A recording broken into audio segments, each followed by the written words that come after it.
अकोला तालुक्यातील ग्रामपंचायत रोहना येथे अनुसूचित जाती दलित वस्तीतील रस्ता बांधकामावरून वाद निर्माण झाला आहे. या रस्त्याचे बांधकाम मंजूर नकाशाप्रमाणे करणे अपेक्षित असतानाच प्रत्यक्षात मात्र रस्त्याचे स्थान बदलवून दुसरीकडे बांधण्यात आल्याचा आरोप करण्यात आला आहे. स्थानिक तक्रारदार नितीन शिरसाट यांच्या मते या कामासाठी ग्रामपंचायतीचा कोणताही अधिकृत ठराव घेतलेला नाही.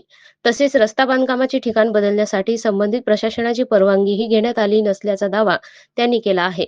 त्यामुळे या प्रकरणात ग्रामविकास अधिकाऱ्यांनी पदाचा गैरवापर केल्याचा आरोप करण्यात येत आहे. याशिवाय शासनाच्या निधीचा चुकीच्या पद्धतीने वापर झाला असल्याची शक्यताही व्यक्त केली जात आहे. दलित वस्तीसाठी मंजूर करण्यात आलेला रस्ता मूळ ठिकाणी न बांधता दुसऱ्याच ठिकाणी करण्यात आल्याने स्थानिक नागरिकांमध्ये नाराजीचे वातावरण आहे.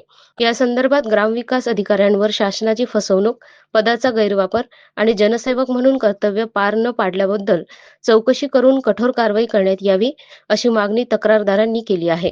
दरम्यान या प्रकरणाची चौकशी करून सत्य समोर आणावे अशी मागणीही नागरिकांकडून होत आहे.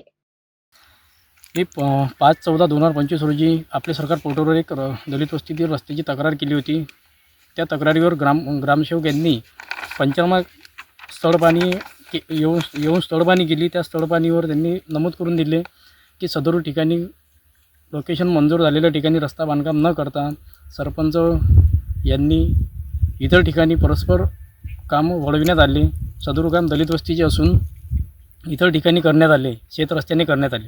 त्या अनुषंगाने परत मी 23/6/2025 रोजी परत एक तक्रार केली जिल्हा परिषद मुख्य कार्यकारी अधिकारी यांच्या कार्यालयात.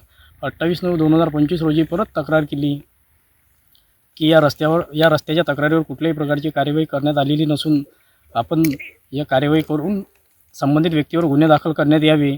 परंतु त्यानंतरही कुठल्या प्रकारची कार्यवाही करण्यात आली नाही. त्यांना विचारणा केली असता अमोल चव्हाण हे उद्धटटीची भाषा करतात आणि दादागिरीची भाषा करतात. त्यांना म्हटले असता ते म्हणतात माझं कुणी काही करू शकत नाही. यावर शासनाने त्वरित निर्बंध लावून संबंधित व्यक्तीवर कठोर कारवाई करण्यात यावी.